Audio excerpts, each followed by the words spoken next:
we want to look at the concept behind complex number, right? And we've seen how it works. We are relating what you know from your elementary algebra to complex number, right? Now, when you say complex number, the idea is very simple. It is the combination of a real number and imaginary number, right? Basically, it is your imaginary number that makes up your complex number. So generally, this is how you write your complex number. Your complex number z is equals to a plus ib, or you say z is equals to a plus jb.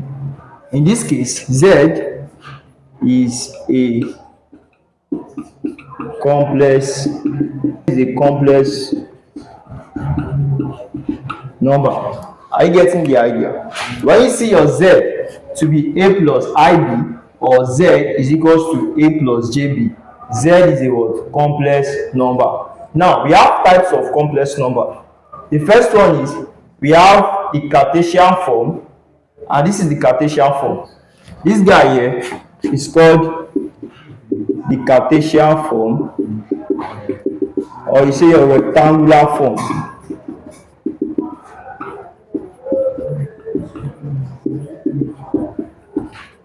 Now, this is the Cartesian form or rectangular form of complex number. That's the first one. Number two, we have the polar form of complex number. Number three, we have the exponential form. And number four, we have the logarithmic form. But by definition, let's see what a complex number is. Take down. By definition, a complex number is an element of a number system that extends the real number with a specific element denoted as I or J, called the imaginary unit, and satisfying the equation. Full stop. Every complex number can be expressed in the form.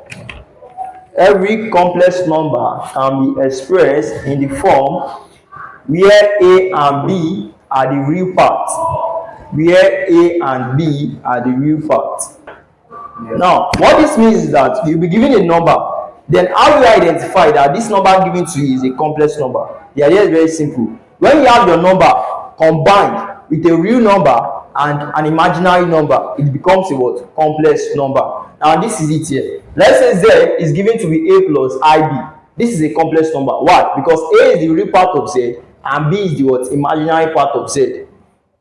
In this case, you observe that, okay, let's compare this. Let's say your z is equals to a plus b. Call this 1, call this 2, and call this 3. What is the difference between 1, 2, and 3? What is the difference between 1, 2, and 3?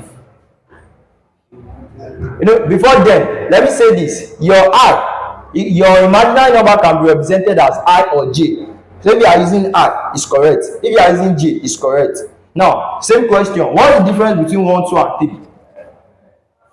This has only one. Okay. Has an imaginary. One does not have imaginary number, but 2 is having an imaginary number. Likewise, 3. So what you are saying is that 2 and 3 they are referred to as complex number.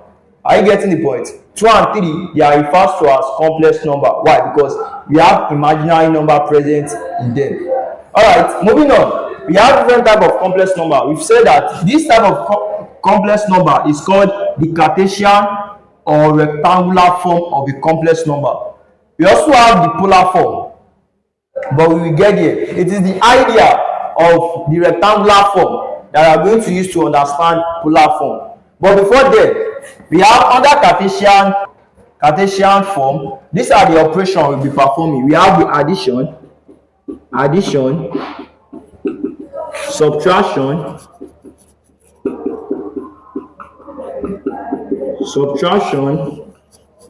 multiplication, division. So under this division, we'll be talking about what we call conjugate. You will see what we call conjugate of a complex number. Then we have what we call equal complex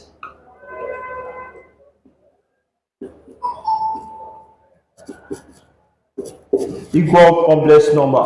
So I said earlier that it is your normal algebra that you are performing here, but when you get to polar form of complex number, you will see that you are doing a strange thing entirely. But with this, you are still familiar with this. You are familiar with their addition, subtraction, multiplication, division, and that's all. But in this case, let's say you are giving, we've seen that your complex number now is identified as what? I. Are you getting me? Your complex number is identified as I. Now I, the magnitude of I is equals to the square root of -1. Are you getting me? The magnitude of I is equals to the square root of -1. Meaning from here, if I is this, you can get the value of I square, I cube, I raised power 4, I raised power 5, and so on. Now let's solve for I raised power 2. If I is this, meaning that I raised power 2 is what? Square root of what? Is that correct? Yes. If I is this and you want to evaluate I square, what does it mean? It means that anywhere I see I, I'm going to substitute what? Square root of -1. Moving on, it becomes what? I square is equals to -1 all raised to the power of this, right? Then this cancel this. What do you have? I square is equals to -1. So with this idea, what it means is that the basic root, which is I, is equals to square root of -1. From here, you can evaluate I square, I cube, I raised power 4, I raised power 5, and so on. Now let's solve for I raised power 4. I raised power 4, you can relate that to your indices by saying I raised power 2 times I raised power 2. True or false? This becomes what? -1 times -1. Because we've evaluated the value of I squared to be -1. Meaning we have -1 times -1. And the answer is what? 1. So what this implies is that if you know that I is equals to square root of -1, you can solve for I squared, I cube, I raised power 4, I raised power 5. Any number of I given to you. What if you are giving I raised to the power of 30? Same idea, you use the same idea to solve, you get your answer. Because you reference to this in calculation. Now let's perform the addition, subtraction, multiplication, and division of a complex number. We'll use one example to do that. Given that Z1 is equals to 4 plus 3j, Z2 is equals to -2 plus 4j, find from our figure 1 Z1 plus Z2, Z1 multiplied by Z2, Z1 divided by Z2, and the last one. This is for addition, multiplication, okay, then subtraction, Z1 minus Z2. Now let's solve. Using this data, let's say you are given that Z1 is equals to 4 plus 3j, Z2 is equals to -2 plus 4j. The question says that find Z1 plus Z2, Z1 times Z2, Z1 divided by Z2, and Z1 minus Z2. How do you go about this? Solving for Z1 plus Z2, that implies that your Z1 is given to be what? Let's do this together. You are familiar with this. This is your normal algebra. So your Z1 is what? Given from that question, what do you have? You have that 4 plus 3j plus -2 plus 4j. Open up your bracket. 4 plus 3j -2 plus 4j. This becomes 4 minus 2 plus 3j plus 4j. Therefore, Z1 plus Z2 is equals to 2 plus 7j. This is the answer for the first one. Now, let's solve the second one. For the second one says that Z1 multiplied by Z2, right? Meaning that 4 plus 3j all into bracket negative 2 plus 4j. Distribute this, it becomes what? 4 all into bracket negative 2 plus 4j plus 3j all into bracket negative 2 plus 4j. Now let's do this together.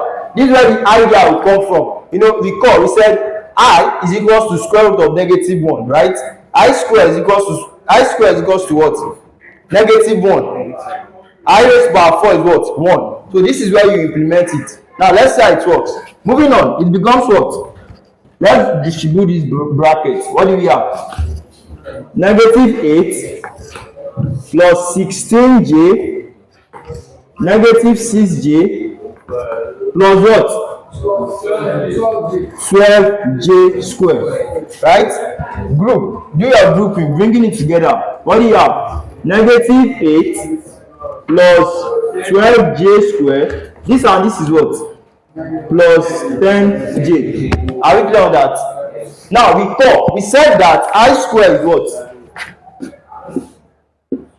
We call from here we have z1 multiplied by z2 equals to negative 8 plus 12j square plus 10j. But we said that j square is equals to what?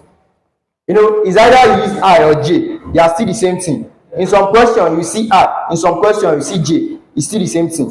Now recall, j square is what? Minus 1. How do you get minus 1? We said the basic root of a complex number is that let me use j here. J is equals to square root of negative 1. Now let's evaluate j square. It becomes what? Square root of negative 1 square. Then square root cancel this, meaning j square is equals to negative 1. Therefore, anywhere you see j square here, you substitute what? Negative 1. So that's the idea. Now let's substitute. We said because j square is equals to negative 1, meaning that you have negative 8 plus 12 all into bracket negative 1 plus 10j. Is that correct? Open up. You then have that negative 8 negative 12 plus 10j. This becomes what? Negative 20 plus 10j. Meaning the product of z1 and z2. This is your answer. Now let's solve for the next one. Figure 3 is what? Division, right? Z1 divided by Z2. Now let's do this together. What's your Z1? Your Z1 is 4 plus 3j divided by your Z2, negative 2 plus 4j. But before you solve this, come back here. I said when it comes to division, you'll be talking about what? Conjugate. Now, what is the idea of conjugate? You can relate that to your sword. When you say conjugate in sword, what does it mean? It will be opposite. The sign will be opposite. Let's say the initial sign is positive, then the conjugate becomes what? Negative. What if the initial sign is negative? The conjugate becomes what? Positive. So what that means is that as far as complex number is concerned, say z is equals to a plus ib, then the conjugate, say z bar is equals to what? A minus ib. Is that understood? If this is a given complex number, the conjugate becomes this. Let's represent the conjugate as this. Then your conjugate is this. What if this was the initial question given? Then this is what? Conjugate. Now, what it means is that when it comes to division, identify what is your denominator here. Negative 2 plus 4j. Then what the conjugate? Minus 2 minus 4j. Now, what you will do is that the conjugate of the denominator, multiply it with the numerator and the denominator itself. It becomes what? 4 plus 3j all into bracket negative 2 plus 4j times what? The conjugate of this guy, meaning negative 2 negative 4j all into bracket negative 2 negative 4j. Now by the time you expand your bracket, you get your answer. But don't forget, your answer must be in this form: a plus ib, or you say a plus jb, right? Since the other complex number. What's your question? Is it most that the answer must always be that 7 is equal to J plus I? Definitely, yeah. Your answer must always. In some question, though I have similar question like that. The question might say that evaluate express z plus 1 over z in form of a plus ib. Given that z is this, z1 is this, you will now find your answer. We are under complex number. What makes your number to be a complex number is that your number is the number is defined as a real part and what imaginary part. So if you have your number like that, it becomes a complex number. So from here, by the time you solve at the end, you must have a complex number. And what makes this to be in a complex number? It must be in this form. Now from here, let's solve that guy. Distribute. What do you have? Meaning that 4 multiplied by all this plus 3 multiplied by all this. Please, let's do this together. What do you have? Meaning z1 over z2 is equals to what? 4 all into bracket negative 2 Minus 4J minus 4j plus 3j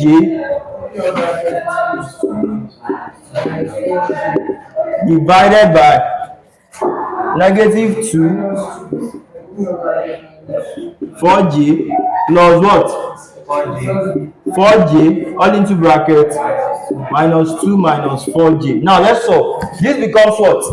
Negative 8 negative 16j negative 6j negative 12j square, right?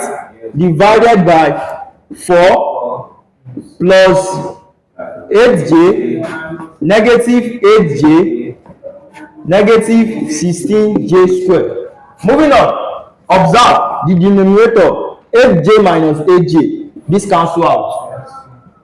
Moving on, you then have that negative 8 negative 12j square. Solve this. What do you have? Negative what? 32j all divided by 22. 22j all divided by 4 minus 16j square. Now recall, j square is what? J square is equals to negative 1. Meaning anywhere you see j square here, it becomes what? Negative 1. Therefore, negative 8 negative 12 all into bracket negative 1 negative 22j, right? Divided by what? 4 minus 16 open bracket negative 1. Any question? Up to this page, do you have any question? Look at it very well. We substituted the value of j squared to be negative 1 from what we've seen earlier. Then solve this up. It becomes what? Negative 8 plus 12 minus 22j all divided by 4 plus 16. Yeah, what was the question? No. You haven't solved finish. Why? Because express your answer in form of what? Complex number. Meaning you have a real part and imaginary part. So you still solve this in that manner. So from here we can still simplify further. For the numerator, what do you have? Minus 8 plus 12 is what? Minus 8 plus 12. What do we have? 4 minus 22j all divided by 20. Now recall, if you have a plus b over c from fraction, it's still the same thing as it is equivalent to a over c plus b over c. True or false? Meaning that from here you then have that 4 over 20 negative 22j over 20, right? 4 go here 1, 4 go here 5. 2 here 11, 2 here 10. That is z1 over z2 is equals to 1 over 5 minus 11 over 10j. Always put your j before the value. Now, this guy here, is it in form of complex number or not? It is in form of complex number, meaning this is the answer. You are done with this. So you can expatiate further and write. Let's say your z, let's say this number is z equals to 1 over 5 negative j 11 over 10. You can write something like this. The real part re of z is equal to what? 1 over 5. Imaginary part of z is what?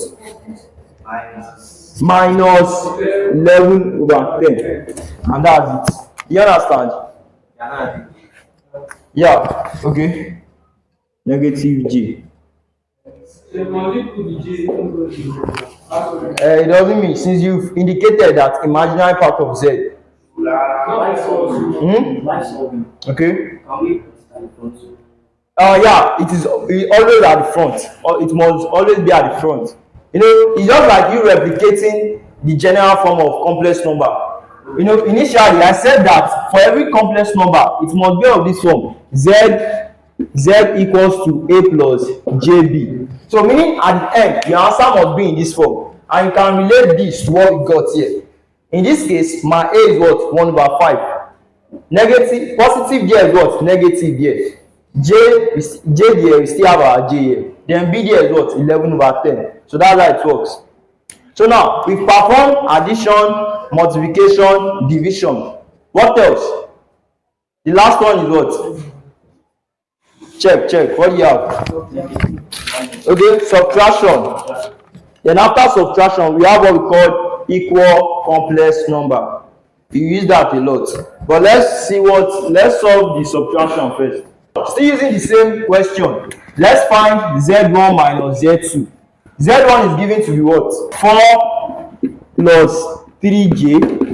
Negative z2 is what? Negative 2 negative 4j. Is that correct? Is it plus 4j? Yes. Negative 2 plus 4j. Meaning that 4 plus 3j plus 2 negative 4j. Right? By the time we distribute this becomes positive, this becomes negative. Solving further, we then have 4 plus 2 plus 3j minus 4j. Therefore, z1 minus z2 is equals to what? 6 minus j. So in this case, your real part of z, let's say a, is what? 6. Right? Yes. Did you get my question? Yes. From what you got here, the real part of z, let's represent it as a. What's your answer? 6. Let's say the imaginary part b. What's your answer? Negative 1. Negative 1. You understand? Yes. Because from here, you have an invisible one here. Negative 1 times j. You see the same thing as what? Negative j. And that's what you have here. So that's how it works. Now, for your equal complex number, equal complex number. Given this question, before then, let's say this. Let's consider this. Given that a plus jb is equals to c plus jd. Now, the left hand side, this is the left hand side, right? And this is the right hand side. Now, my question is, check the left hand side. Is it a complex number? Yes. Why is it a complex number? Because of the j. It has real part and imaginary part. Now, check the right hand side. Is it a complex number? Yes. Why? Because it also has real part and imaginary part. Now, in this case, what it means is that for equal complex number, you know, from idea of algebra, you say that your left hand side must be equal to the what? Right hand side. So what it implies is that real part of the left hand side is equal to the real part of the right hand side. Imaginary part of the left hand side is equal to what? Imaginary part of the right hand side. Now, Can they always achieve them that the imaginary part should be first? No. It can't be interchanged. Meaning, if you watch out for that, always rearrange in that manner. Meaning your real part before imaginary part. So as I was saying, identify what is the real part of this guy here for the left hand side. What's the real part? A, the real part, okay, let's call this Z, let's say this is Z1 and let's say this is Z2. Now the left hand side, which is Z1, what is the real part of Z1? A. For the right hand side, what is the real part of Z2? C. For the left hand side, what is the imaginary part of Z1? B. For the right hand side, what is the imaginary part of Z2? D. Now what this implies that A is equals to C and B is equals to D. This is the equal complex number. This is the idea of equal complex number. So what you are saying in essence is that the real part of the left hand side is equals to the real part of the right hand side. Likewise, imaginary part. Now let's take down this example to expatiate on this. Given x plus jy is equals to z multiplied by n,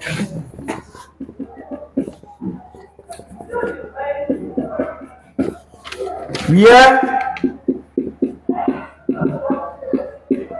z is equals to 4 plus I, sorry, let's use geometry, 4 plus j, and n is equals to negative 2 plus 4j.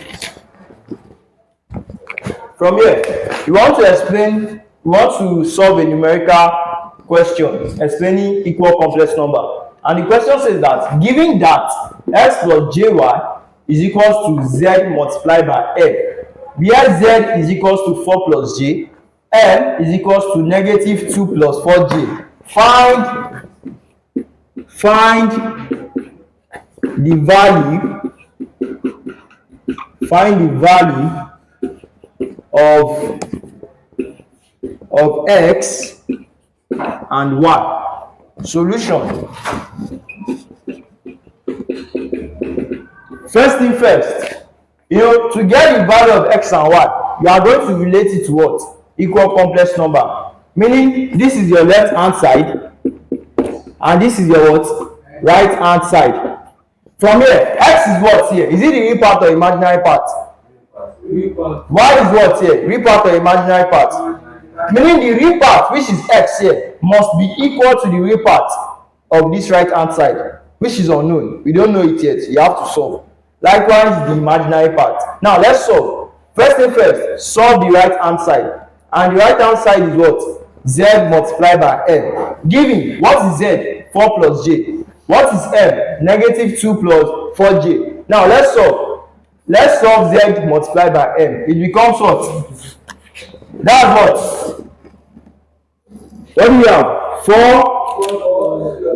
4 plus j, all into bracket, negative 2 plus 4j. Then, meaning 4 all into bracket, negative 2 plus 4j, plus j, all into bracket, negative 2 plus 4j. Now, let's distribute this. What do we have?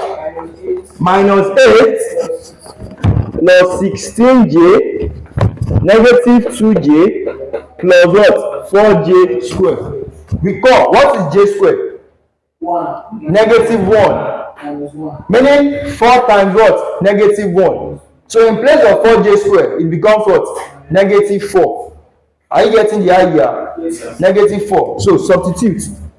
Negative 4. Having done that, bring your real parts together and bring your what? Imaginary parts together.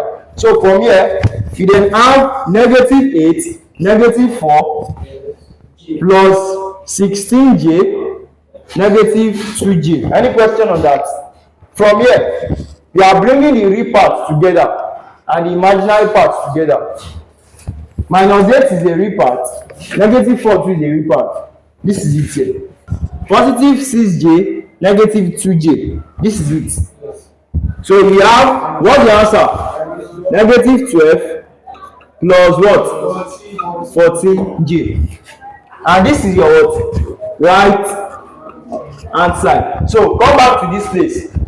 What it means is that your z multiplied by n, you've gotten the complex form to be what? Negative 12 plus 14j. So come back to the given question. In place of z multiplied by m, what do you have? Negative 12 plus 14j. Now, what's the value of x and what's the value of y? X is equals to minus 12 and y is equals to 14. And how are you able to get this? Using the idea of equal complex number. Why? Because the left hand side is equal to the right hand side. But this is just the basic, the preliminary stage. Now we want to move to the next step. I said we have different type of complex number. We have the rectangular form, also called the Cartesian form. Now we have the polar form. The next one, exponential form, logarithmic form. That's just complex number 1. Then complex number 2, we have the advanced part of complex number. But for the next one, it is what we know that we are going to use to explain that one. Are you getting me? But before then, there's what we call Argand diagram. Argand diagram. Argand diagram, by definition, it is you are relating it to your x and y axis, your graph, your normal graph sheet. For your normal graph sheet, you have your y axis being the vertical and the x axis being the horizontal. So that's what you just want to do here. So let's see how it works.